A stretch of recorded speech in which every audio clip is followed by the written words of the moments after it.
So I think we'll call the meeting to order then. Hello, can you hear me? Yes. Yeah. A little loud now? Very loud. We turned up the speaker. Yeah. I'm actually going Cannot to. hear you. Is that me that you can't hear? Let me, We're in the room. Can you hear in the room? just a minute. I think she's got no audio. We should have plug her headphones in. Yeah, we can hear her, but she can't hear us.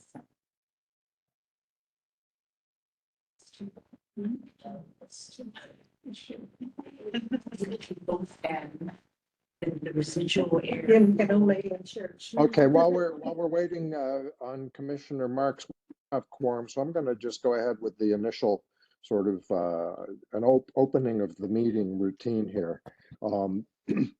This is a remote hybrid meeting, Good. and so we have people who attend in person. I am attending remotely, and the public is invited to testify either in person, remotely, or by submitting written testimony in advance of the meeting. All of the access information is available online on the Ethics Commission website, so I won't try to read off the numbers here.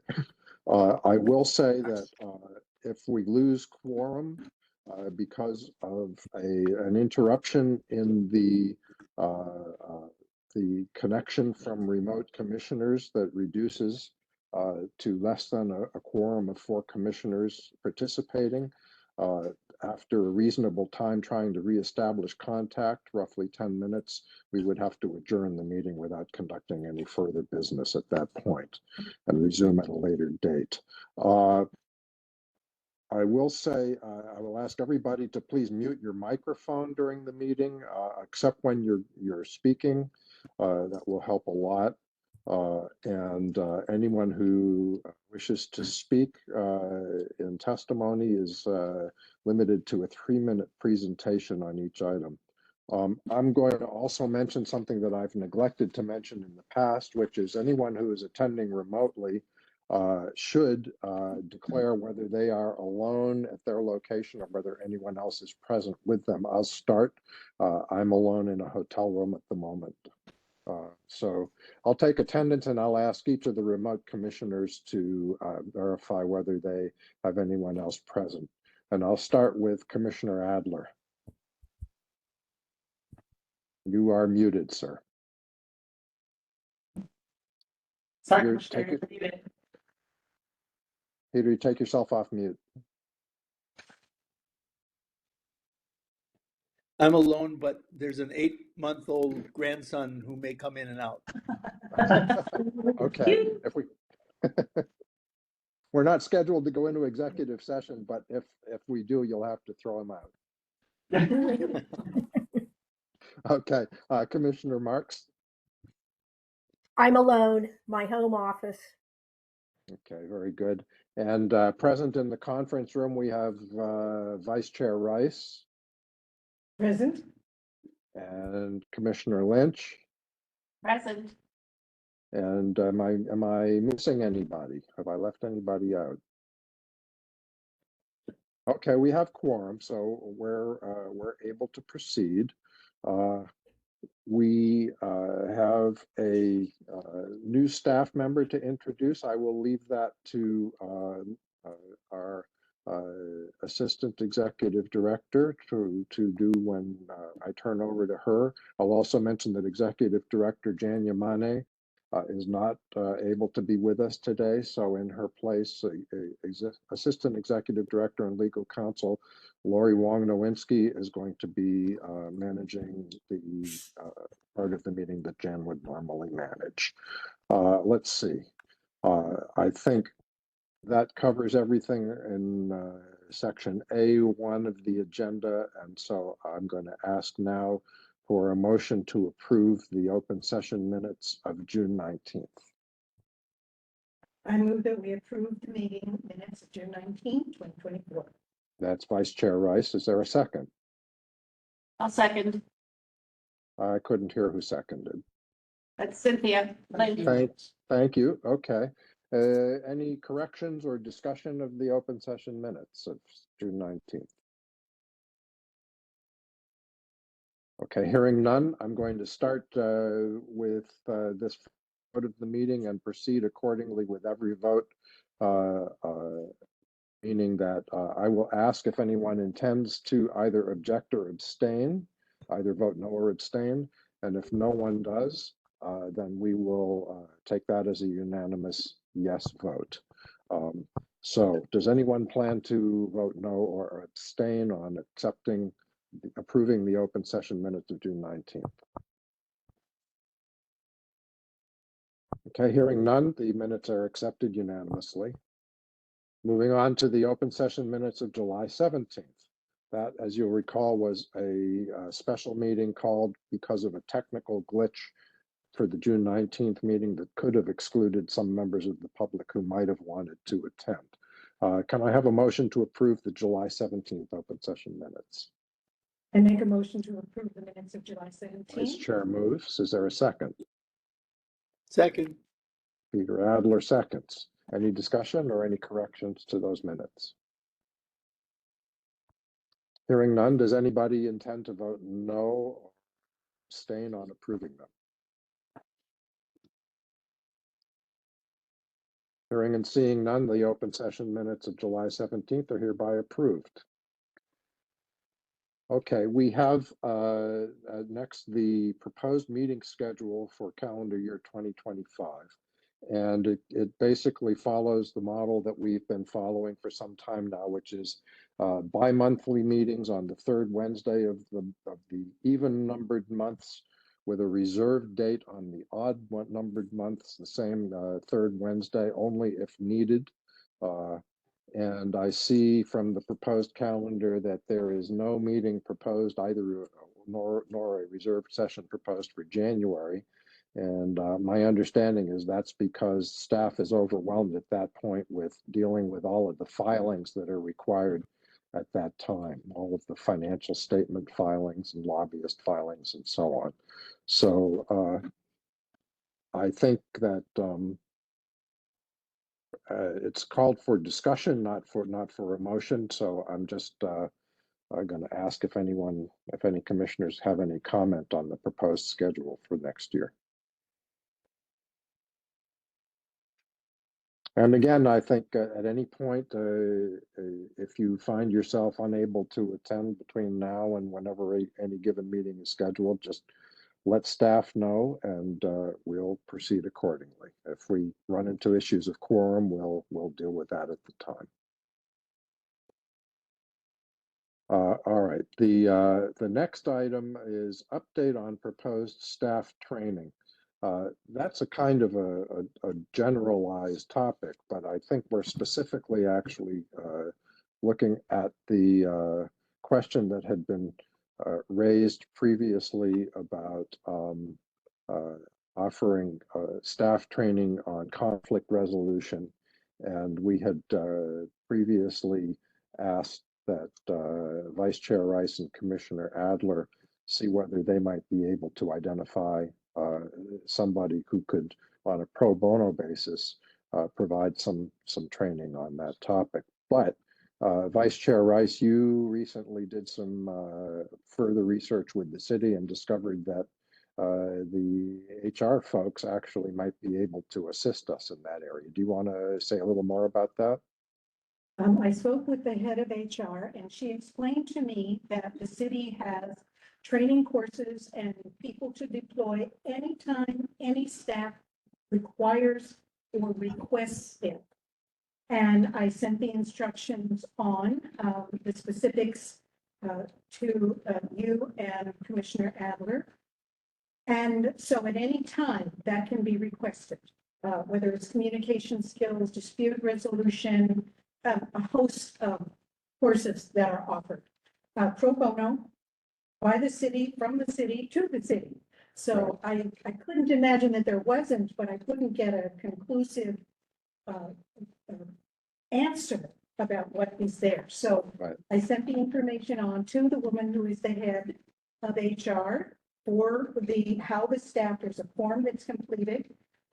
David, I think you probably have that in your possession now. I can look it up. I can forward it. I would say you forward it to the appropriate individual. If you could do Yep. that. Actually, I've already had some conversation, both by email and by phone with Jan Yamane, and I've encouraged her to pursue this.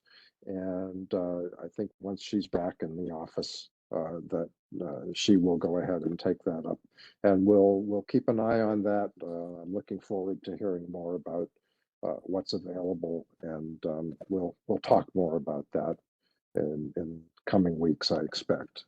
Can I just chime in real quick? I just caution the commissioners from emailing each other about board business. So please keep that in mind. If you guys want to form a PIG, that's fine, but just caution about emailing each other, please. Thank you. Right. Yeah, thank you, Moana. Absolutely. And can you explain that a little bit more? When it's about board business? Right. So if you guys are discussing board business amongst yourselves in emails, that's not allowed. But if you want to form a PIG, you're welcome to do that. But emailing each other about board business is not allowed. Right. This is actually a topic that we've discussed in open session in previous meetings. So, and we have, other than the individual initiative taken by Vice Chair Rice and some offline exchange about information that she found out, there's been no discussion about either pursuing any action or making any board motion to take action. So I think we're okay on that point, but I appreciate the reminder. Thank you. Moana. Moana. Sorry. If I could interject. Moana, do you recommend that the commission form a permitted interaction group right now to? That also needs to be on the agenda.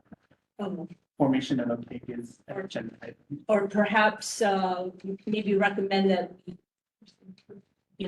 defer further discussion on this until perhaps a permitted interaction group is formed? I think it's up to the chair how he wants to handle it. I would like to see a proposal from the executive director or a report at least from the executive director on whatever further details she finds or any staff that she directs on this to find regarding what's available from the city and what recommendations she might make before we determine whether commission action is actually necessary. I think this could probably be handled administratively. Right. With appropriate information exchange between Jan and the commissioners so that we're kept in the loop about what's going on. I don't think that we necessarily need to form a PIG or take any kind of commission action in order to execute this. But I'm willing to hear other thoughts, and I'm willing to pursue other channels if it seems to somebody that that's necessary.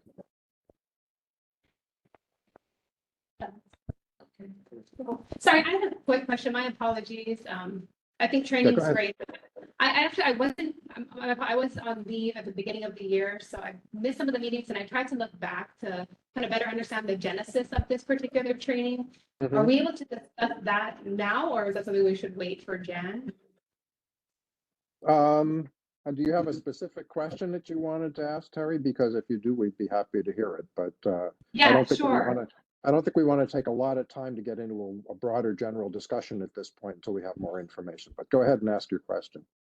Sure, sorry, that was my question. I just wanted to have an understanding of the genesis of this particular training. I know you mentioned that it was a question that was posed earlier. This was a question by staff. Yeah, I think there's been some communication by staff to me and possibly to other commissioners in the past where there was expressed a need to improve communications within the staff. And so we were looking at, how we could be helpful to facilitate that, to make that possible.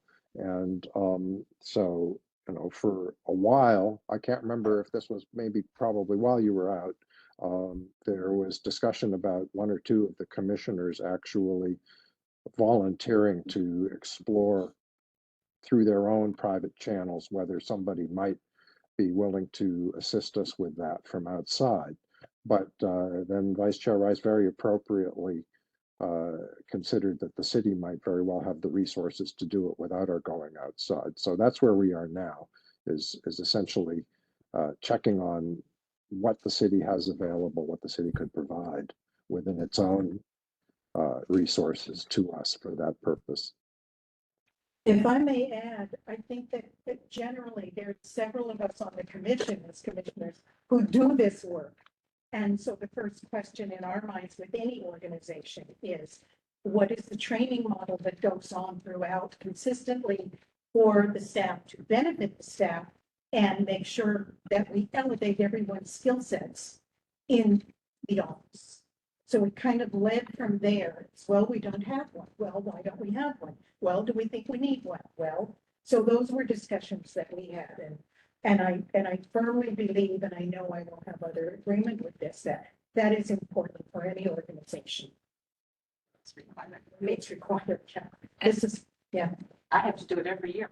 May I ask, just for clarification, when Sure. we're talking about proposed staff training, staff, that includes executive director as well as assistant executive Oh, director yes, yes. and everybody else. It would be, I think we would try to do something in the way of a staff retreat. That's at least my notion. It would be a full staff, maybe, you know, maybe off-site or in the office, depending on what seems appropriate, but, you know, everybody, yeah. And that's why it's important that it's the entire staff. Everyone benefits from additional education, skill set development, honing skills we already have. You know, we want to be the best we can be, and organizational dynamics dictates that we must always be on top of the game, whatever it is. So that's what my personal concern was, that, you know, have we given our people everything they deserve to have so they can do the best job they can do? Because our whole goal is to elevate the commission, train the city, make sure that we're doing our job. And that includes commissioners too. Not that that would be in staff training, but, you know, we're trying to be the best we can be. So Yeah, thank you. that was it. It's not pointed at any single individual. Believe me, let me just say that right now. It's how to build your organization. So between Dr. Lynch, Mr. Adler, myself, and I'm sure all the commissioners, we all concur that we got to give you the best you deserve.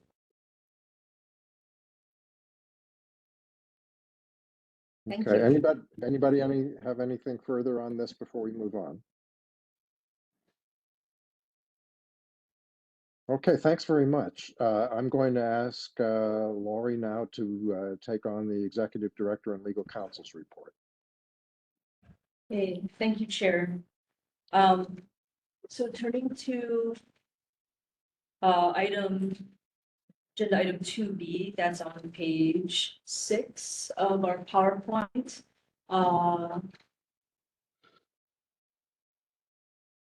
Page 6 of our PowerPoint, if I could get that forwarded on. Work report summary, they're all located in our meeting materials. As you can see, for the past couple of months, our legal clerk position has been vacant. All other positions have been working very hard. Both investigators have spent approximately 70 to 75% of their time doing complaints. The rest is admin work. Our training specialist has spent 90% of her time also doing all outreach and education, 1% on training, 9% on admin.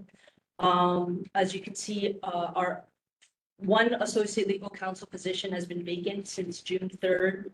Our other hardworking ALC, Terry here, has also been working very hard on numerous areas. Her complaints and investigations are about 30% of her time. Outreach and education is about 22%. Advice, a quarter for time. Legal research and drafting, 9%. 1% on training and 14% on admin. As for myself, about 60% of my time is spent on admin, and the remaining 40%, most of it has been spent on legal research and drafting and advice, as we fill in for the missing associate legal counsel. 10% on training, and complaints and investigation were at 4%, outreach and education at 5%. So that's kind of the work report in a nutshell. Turning now to section 2B, 1B, recruitment, legal clerk, great news. I'd like to welcome Jennifer, she's laughing, Jennifer Hooper to the ethics team. She started with us last week, Wednesday, August 14th. That was her first day. She has joined us she has a very diverse background from the private and public sector. Jen, I don't know if you want to say a few words about yourself or anything about coming on board, your first week so far. How do you like us so far? I really do enjoy the office. I'm happy to be back in public service, and I'm looking forward to learning a whole bunch of new things and just supporting the important work of the ethics commission. What did you do before that? As mentioned, I have a very diverse background, but my primary governmental work came from, I worked in the Oregon legislature for a few sessions for state senators, and then a state representative who became a state senator. Are you a lawyer? I do have my law degree. I am not a licensed, I'm not a licensed attorney in the state of Hawaii, but I do have my law. And I attended undergraduate here at University of Hawaii at Manoa in political science. So Jen is very, very well qualified, and we are so thrilled to have her be a part of our team. Let me just second that. I know we're going to benefit a lot, Jennifer, from your skills and experience, and again, welcome aboard. And my sense of humor. Thank you. Oh, absolutely. That might be the key. Thank you. Thanks. Moving on to PowerPoint slide number 7. Let's see. Thank you. Regarding lobbyist filings, Jan and Aaron, Aaron is our administrative specialist, have been working with the Department of Information Technology. Our current system for accepting registrations and annual report forms is paper/PDF. We're trying to bring our system, into the new age with this. Sorry, Have AI do it? yeah, that would be the best. But until then, they are working with our IT department to create an online application. And the goal is implementation by January of 2025.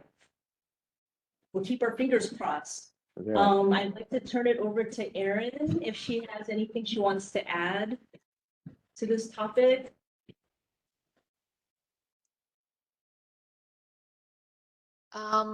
Yeah, so Jen and I have been in meetings with DIT, and I think it's going pretty well. We're excited for the new platform. They've based it on the FinD platform, so it has similar features. And I think what is FinD for those? The financial disclosure platform. Wow. Thank you.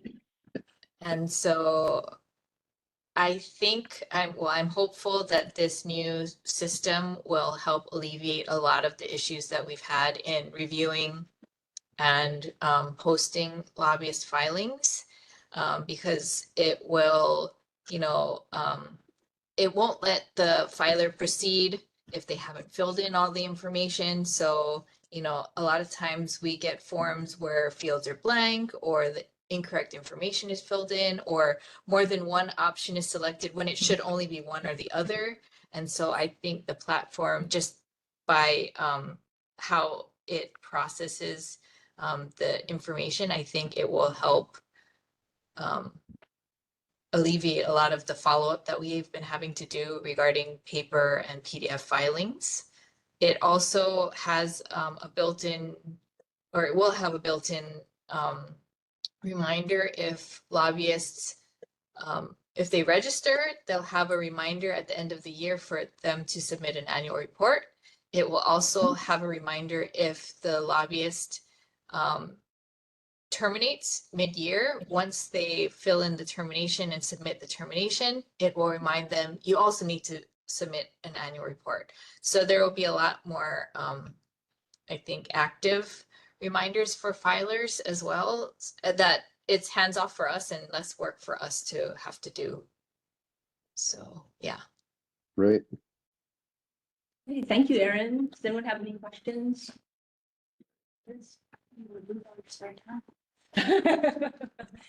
Commissioner Lynch asked, what are we going to do with all of our spare time?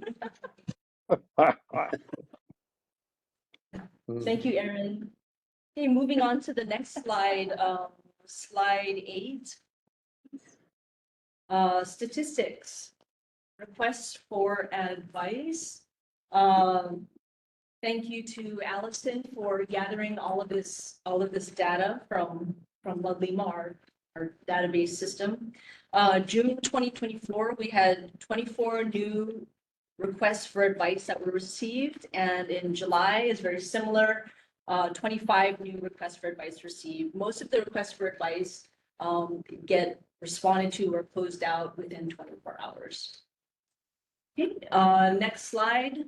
Excuse me, can I ask a quick question? As I recall, a few months ago, we were very low on RFAs. And so now we have an uptick. So what does that mean? There's more employees calling and asking questions. There's more activity going on. There's more concern. I'm just curious about the fact that there's an uptick. It could be the time of the year. I'm not sure. Yeah, the elections, maybe, I don't know. You know, I'm not sure. I'm looking at our report, our executive director report from our June meeting. So that reflects April and May's request for advice. And for those months, it was actually 31 in April and 36 in May. Might have been before. So it's actually higher. So there's a slight decrease, but maybe you're thinking about concerns instead. Well, that could be, I'm just, I guess what I'm thinking in my head is I would like to see the list that tracks RFAs, concerns, just a tracking report. We actually have that. Well, I mean, not currently, but we could get that for you. It's part of our new Ludlima dashboard. Wonderful. I would love to see that. I really would. I think that's an indicator and we need to pay attention from 1 year to our, from 1 year to the next. So if this is June 2024, what was it in June 2023? Right. Just to see. because that correlates to how we're training and Well, how effective it is. Not only that, it also protects this office because teach performance measurement, performance management, performance budgeting. And so you have to be able to show what you're doing from 1 year to the next when you go to the next budget appropriations meeting, that you can say, look, we've increased 10% over last year. We're going to increase probably another 10% next year. So that's why we need more money. It's a whole thing. Yeah. And so, in fact, excuse me for interrupting, Commissioner Lynch, but we are in fact doing that. And we put in our annual report a statistical table on all of these issues that it's a relatively recent development that we've been able to do it with any kind of level of detail, but we are doing at least some of that, and it has been useful, and the City Council has been appreciative in seeing those numbers. I do know that I had a long conversation with Jan during my orientation about it, and I was hoping to see her here today. I brought some things with me to share with her last meeting, and she was ill, and now, so I'll get with her again, but Yes, and all I want to do is be supportive. Absolutely, yeah, stay on it. Can Thank I you. add? I think you can get copies of our past annual reports and our Yep. one-page summary off of the website too. Oh, yeah, it's all there. I got them. Okay. Okay, well, thank you. Well, that's something that we'll put on our action item, to provide at least the La Lima dashboard. That actually didn't start, we didn't start actually really using it until, really using it until January of this year. So the data might not be able to So- reflect the annual year prior to, because you're talking about different databases. Right. So Lalima can provide you what Lalima has as Yeah, of its so we inception. could at least show that, so you can see like from January through the present, like what it looks like. Okay? Thank you. All right, moving on to slide 9, investigations. So in June, we received 8 new cases, and in July, 7, slightly lower. We closed 8 in June and 5 in July, and we currently have 21 active cases. Okay, moving on to slide 10, outreach and education. I'd like to turn it over to Kirsten, our training specialist.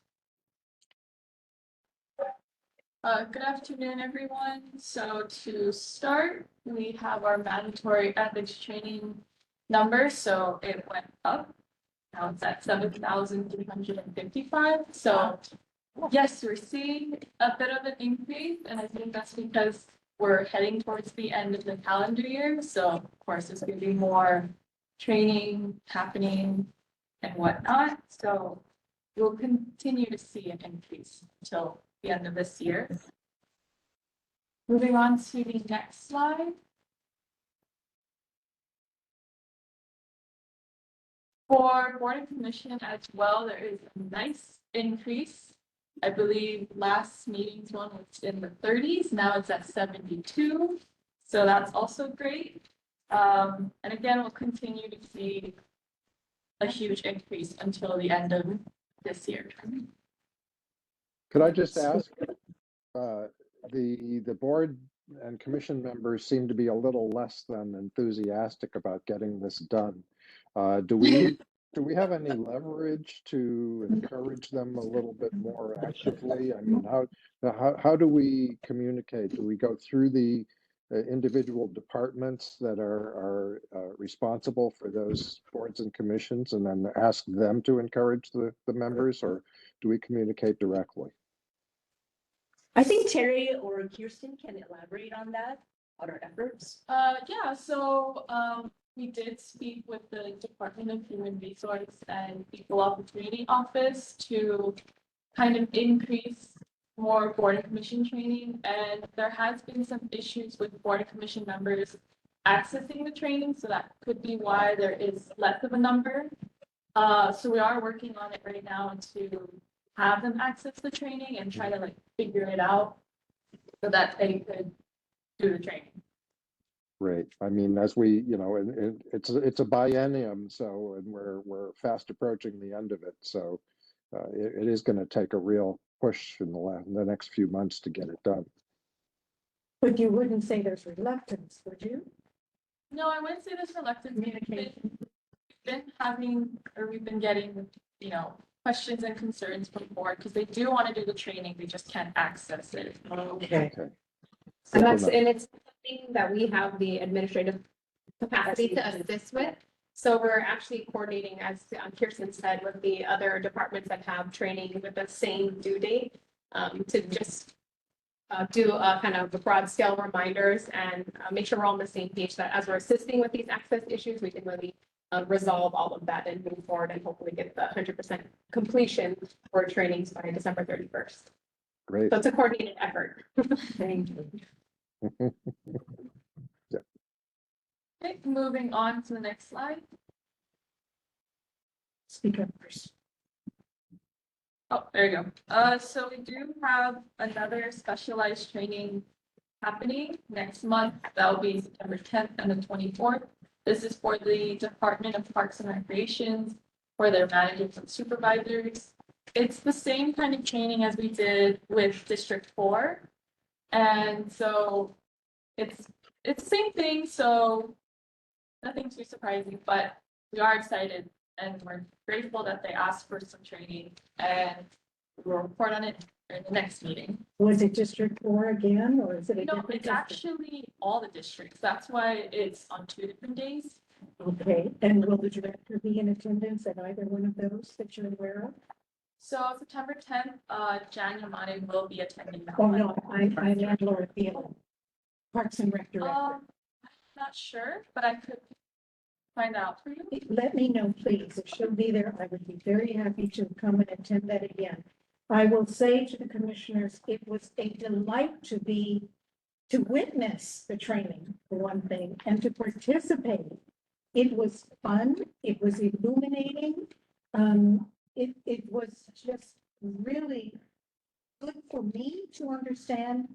And so I recommend, if you can, any commissioners, please go if you can, and you will participate and you will have questions asked. And it's just a very good thing to have a commissioner at one of those meetings because it gives credibility to the staff.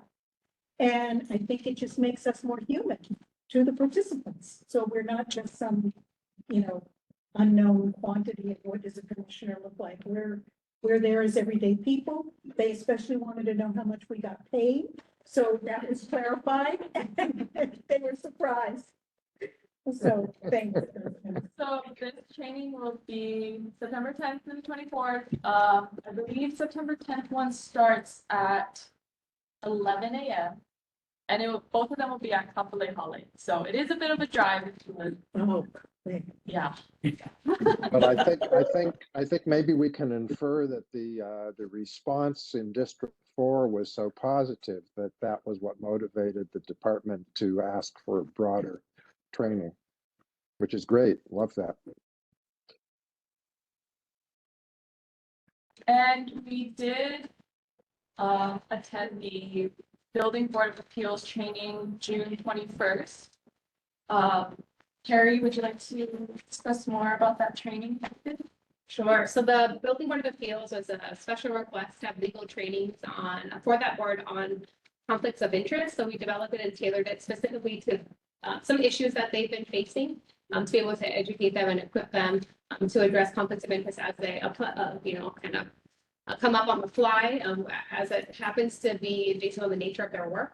And just building the relationship and making sure that they do know that we do have the request for advice also available for them, that they can call us anytime. They're a very busy board. So we're very happy to be able to make it onto their calendar and give them the training that they asked for. And I think overall they're very engaged. They asked a lot of questions throughout the course of the training. I believe that the feedback following the training overall was positive. Great. Moving on to the next slide.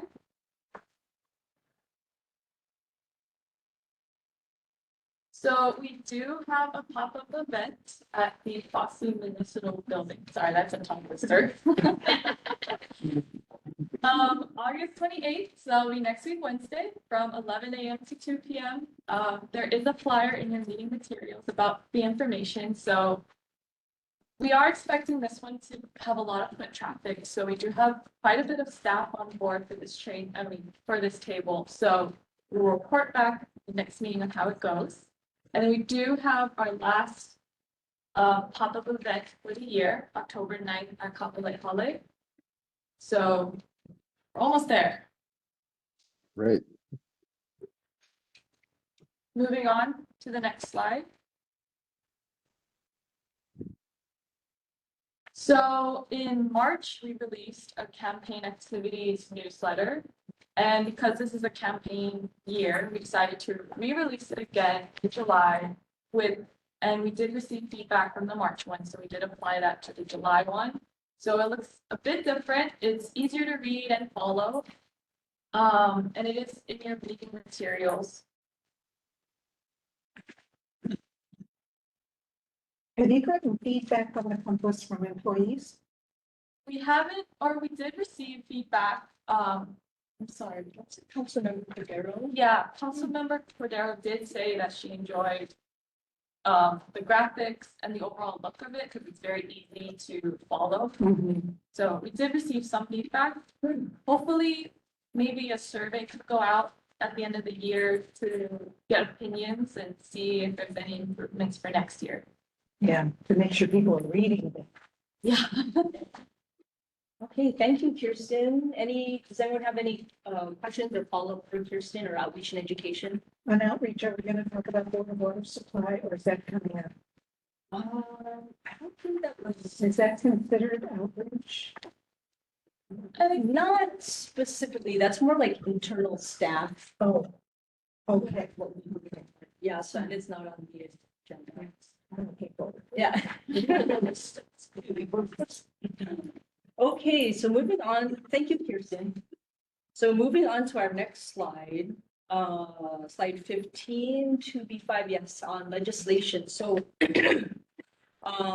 so ordinance 24-21, so that was our gift bill that was signed by the mayor into law at the end of June, and mahalo to Vice Chair Rice, as well as Commissioner Lynch and Chair Monk.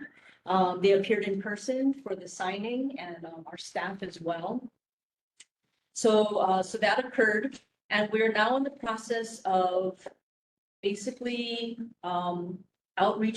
doing outreach to clarify what the law means and how to comply with it. But before we finalize our outreach materials, we need to complete some administrative rulemaking, because there is a portion of the law, which I call the belt, because there's a belt and okay, let me back up. There's a belt and suspenders part of this gift law. The belt was the more gray language, which was our law prior to this, and it was in the ordinance, and it's currently part of the charter. And that part actually mirrors State Ethics Commission. And what we added was the suspenders part, which is the prohibited source language, the definition of what prohibited source was, which is basically anyone who receives city funds. So anyone who does procurement with the city as well as lobbyists. So that's the suspenders portion. That portion of the law is very specific. Well, there's lots of exemptions, there's lots of regulations. The $50 gift cap applies to that. However, there needs to be more clarification as to all the other sources, meaning folks who receive city services or approvals, such as building permit applicants and such. So for those folks, we needed to create administrative rules. As we are doing that, we are also working on effectuating our former advisory opinions, which also talked about gifts. Because in order for the advisory opinions to be enforceable, they have to be made into an administrative law. You can't just base it on an advisory opinion.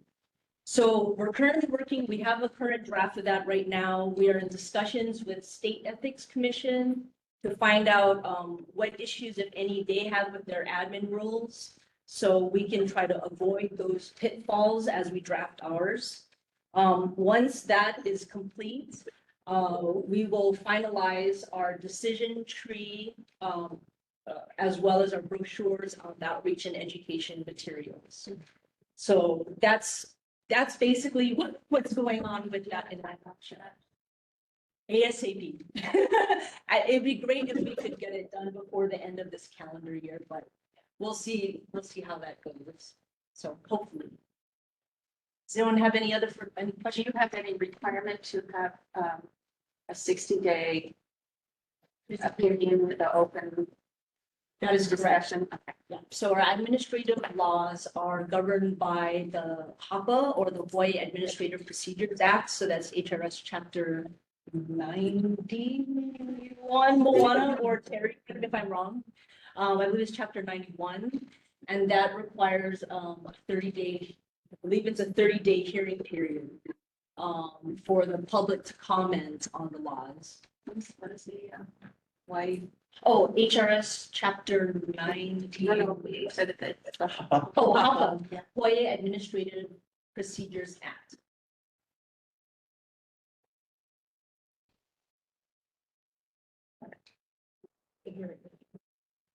Oh, yeah, it is, and thank you, Terry, for confirming. It is Chapter 91. Okay, thank you. Anyone else have any questions or comments on that? Suggestions? This is just really important for the public to understand because Yeah. they still think that politicians can get everything in what gives them. And I've had a lot of people ask me about this, even with the press release, even with the news at night, people are still confused. So if the public is confused, I imagine the employees, many employees might be still confused. But the optics and messaging to the public is what's critical, that what we've got to get across to them. Yeah, yes. This is really great. Thank you. Yes. Press release with civil beat or something. Oh, civil beat will be all over. I mean, they're already going to be all over this. They love to find information about what we're doing, especially if it's bad or especially if it's an issue.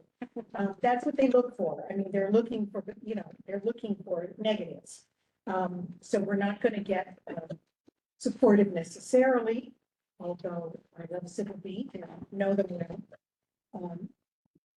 I just think that it's communicating to the public and in all the ways we can, print, media, through employees. I think if we can ask the employees to explain to their families what it means, because now it's coming from them. So there's a credibility there. So maybe in the Compass, we allocate a little bit of time to that and say, each one teach one or whatever, somehow inform your friends. You now are the expert on this. You're a city employee. You know your own rules, limitations, blah, blah, blah. And go on and, inform others. Thank you. Thank you for sharing that. With that, we'll turn to slide 16 on COGL. So COGL stands for the Conference on Governmental Ethics Laws, or I'm sorry, the Council on Governmental Ethics Laws, excuse me. And just for Jen and whoever else is unfamiliar with COGL, they usually put an annual conference on at the end of the year. That's usually their big thing. But they have more recently, within the last several years, been trying to do more things throughout the year. So that's what this COGL Connect is, this agenda item. It's virtual opportunities, basically every month on a hot topic where members can get together and learn about these topics. So in June, there was one on freedom of information.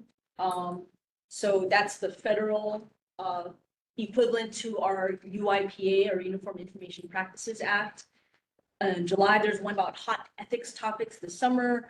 In August, there's one on campaign finance. If anyone has attended these roundtables, feel free to chat about it or provide a little bit of a report. Anyone? They're excellent. It's mostly mainland and Canada. So it's a continental, view of laws. It's interesting to hear the stories. There's wonderful information that is shared. They don't often think about Hawaii, but they do see a presence from both Cynthia and I, and possibly Peter. It's good if you have the time and can sit through their webinars. They're really excellent, and I do hope to go to the annual 50th anniversary meeting coming up in early December in LA. It's close enough, so trying to save all my shekels to get there. But very, very much, it does not have a lot of commission members from these other states. It mostly has staff who are working on cases, and they share their cases, and that's very illuminating. So I encourage everyone who can participate and attend to do so. What you said to me. I I sent in on the hot topics for the summer and they were definitely not. Were they hot? No, they were not. They weren't hot. They were, it was a yawn. No, it was just, it wasn't hot, it was lukewarm. No, Or it was, tepid. It was tepid. no, it was, they were reports and, Yeah. you know, there was no, yeah, it's Like like, OMG, drop, jump, yeah, I tap was the looking jaw. for something more substantive. They do have some campaign financing stories that are ugly. We haven't really faced too much. There's a big move amongst the COGO attorneys to get campaign financing laws on the books in their various states. And for that, it's interesting. And I just think that if you're doing something else while you're listening, it's worth the time to do. I plan to be on, you know, that, it just, Maybe maybe it's it's in hot topics. I was really looking for something juicy and hot. Oh, there may yet be, Well- believe me, this is the year Yeah. for the stories to Oh, come yeah. out when, you know, November and December, that conference, it's gonna be very, very interesting. Yeah. So, but anyway, I encourage everyone, at least check it out. I highly recommend the training editions. I believe Kirsten's been to one and the Excellent folks that put resources. it on, Alex Kipp from New York City Conflicts of Interest Board, him and Susan Willicke from Ohio State Ethics.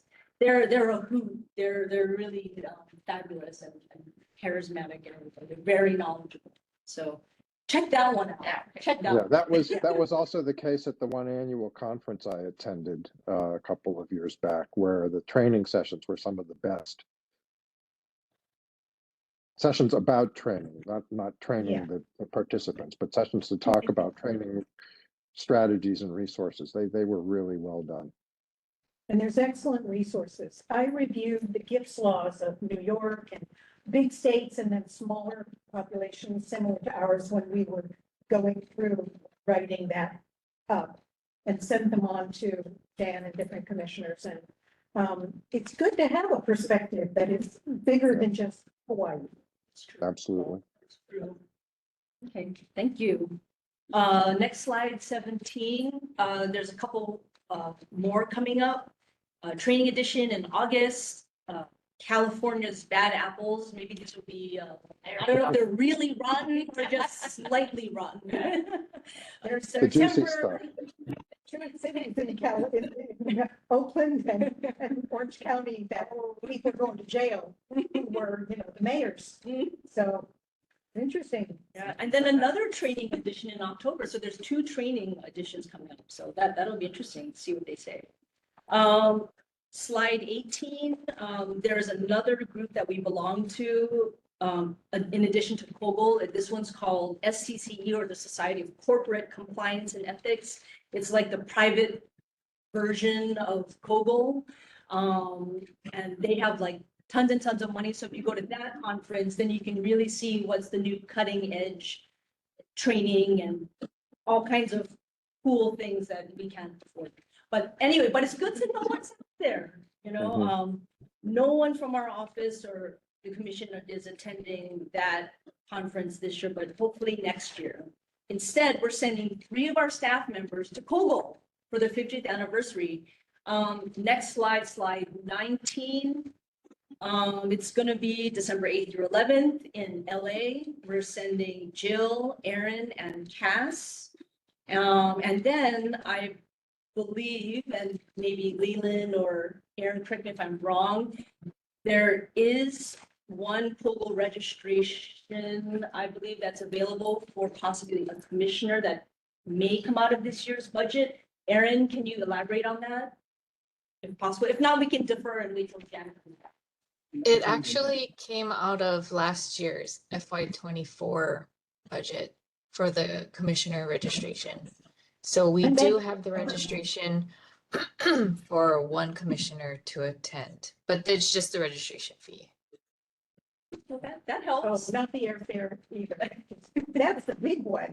They're killing us with airfare. Airfare and hotel are killers, but yeah, the registration does help. Okay, well, that sounds great.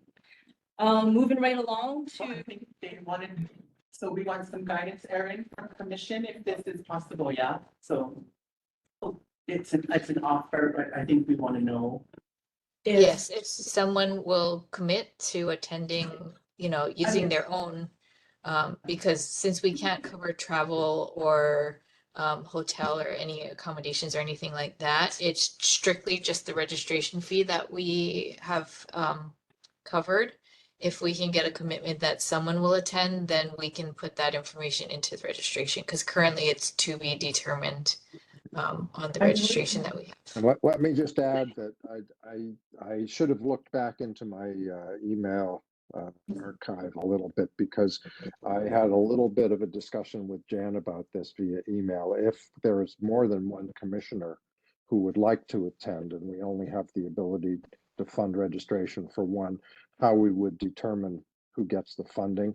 And off the top of my head, I did write down a paragraph of suggested priority procedure to figure that out in case there is, competition for that one grant. But I'll have to go back and review. And if you hear from more than one, let me know, and I'll review that, and we can discuss it. So perhaps if any commissioner who is interested in this registration, or who would like to attend, please email Leland. Please email. Registration. Sorry, Yeah. please email. Just so there's less confusion. Yeah. If you're interested in attending, this is for registration only. And Erin does need the information because Erin Tamashiro, yeah. But this is, we'd like you guys to be secure, because I think it does not include airfare and accommodations. So yeah, think about it. If you want to share, I think John had given Chair some information. So it is a commission's prerogative. Right. And if we only get one, let's put a deadline on this in terms of response time, because we can't just leave it open for, until the day of the conference opening. Yes. So let's say it's today is 21st. Let's say September 15th. By September 15th, if you have any thought of attending that conference, please respond to Erin and let her know. And Erin, if you hear from one commissioner or more than one, please let me know. And I'll review the proposal that I drafted for how to determine. I just sent my email to Erin. Actually, Erin, does that deadline work for you as far as when we have to encumber the funds? The funds are already encumbered because we already paid the registration last fiscal year, so we do have that. The only thing is, if we are not sending a commissioner, to cancel the registration, I believe the deadline for that is November. So September 15th is fine. I mean, the sooner the better would be nice, but yeah, September 15th would be fine. Okay. Okay, thank you. Great. This would be a first time. Like a first time day. Well, no, David went. No, but. Oh, yeah, I went entirely on my own time. It's so wonderful. Yeah, Yeah. no, I have to eat the rest, but Yeah. at least something. It's a pretty And steep- Ricky Amano and I went on our own dime to both Yes. Kogel and SCCE. Yes, thank you for doing that. And do you highly recommend it, Commissioner? I do recommend it. To me personally, I thought SECC was, do I have the letters right? Was more informative because, quite frankly, they had vendors there who had all sorts of, software packages, hardware packages, and our commission couldn't afford any of that, but we got good ideas from it. Yeah. And then we try Because to. they go, I'll make sure to bring back a goodie bag. Thank you for telling me about that. Now, it was the ideas, because they would display what some of their training modules had and things like that. So, but it was good. And I think it was Kogel. They had some keynote speakers in the morning that were just really good. think that was Kogel. So anyhow, I thought they were both good and they had different focuses. Yeah, I agree. They're both good in their different ways. So, Now, who is going from staff? Do we know? Cassandra, Erin, and Jill will be going to Kogel, and no one's going to SE. Okay, I'm sorry. Oh, okay. Moving right along to slide 20. Regarding the Office of Information Practices. These are all in your meeting materials. It's just a very short, I believe these are informal opinions. 24-02 was in regards to the Neighborhood Commission, and in that one, they found there was no violation of the Sunshine Law. And it was because it was due to what we were talking about earlier about emails being sent to other board members. And there was no violation because that particular email did not involve board business. And then the memo 24-03, that was in regard to HART, or the Honolulu Authority on Rapid Transportation. And in that one, just high summary is that they did find that HART was in violation of the Sunshine Law when 3 members discussed board business by email outside of a noticed meeting, and there was no permitted interaction group formed.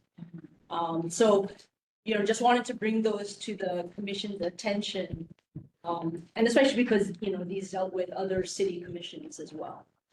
And with that, we're at the last slide, slide 21. So before And we get to that, I want to thank you for whoever decided to post those 2 items from the Office of Information Practices, because I found them very helpful. And if any commissioners haven't read them yet, please do. I encourage it. And the parts that apply to questions that we've been thinking about are highlighted. So it's very easy to put what you need to read in order to get the benefit of those 2 items. As we go forward, I know there's always questions about these things. So, refer to the OIP materials for general guidance, but we can always also ask our own specific questions if something comes up that we're not sure about. We can always ask OIP to give us advice. Good. A couple of years ago, we had a presentation to the commissioners and staff by OIP, and it might be good to have that happen again. Yeah. Mm-hmm. I agree. I think that would be good. Yeah, it's been a while, so maybe time to think about doing that. Yeah. Also, Peter has his hand up. Oh, sure. Go ahead, Peter. Well, I have a different subject, so go finish your thought, David. No, that's all. I was going to move on to something else too. Well, I may have missed this. I missed something, but there was a point raised about whether the city council was, ethical violation on its own salaries. Oh, yeah. That's still pending. And that's still, I remember our staff was going to study that and, come back to us. Yeah, and I think that's to come still. It would be appropriate when Jan's back in the office to ask if that's forthcoming, because I haven't heard anything lately. Okay. I do think it's useful to at least hear the staff's analysis of that. Yeah. Yep. Okay. Thank Yeah, you. still pending, still expecting that, I think. I also wanted to note that there is no executive session on the agenda today. There I thought was tentatively something that might come up, but apparently that has been either overtaken by events or postponed to a later meeting. So mean, we may or may not see something come up in October. I guess we'll just wait to see what comes out in the agenda then. Are there any members of the public online who wanted to testify and have not had a chance to do so? I don't see any on my screen, but my screen is necessarily reflecting everybody who's there.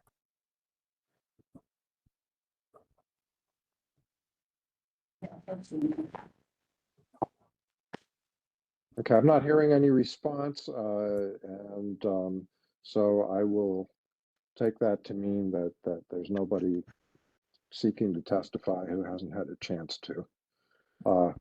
So our next scheduled meeting is October 16th. That's a Wednesday. And I hope to be there in person for that one. Does anyone have anything further to bring up before we adjourn? Okay, I'll ask for a motion to adjourn. So moved. Okay, Peter I Adler second. moved. I Who second. seconded? Tadia. Cynthia? No, Tadia.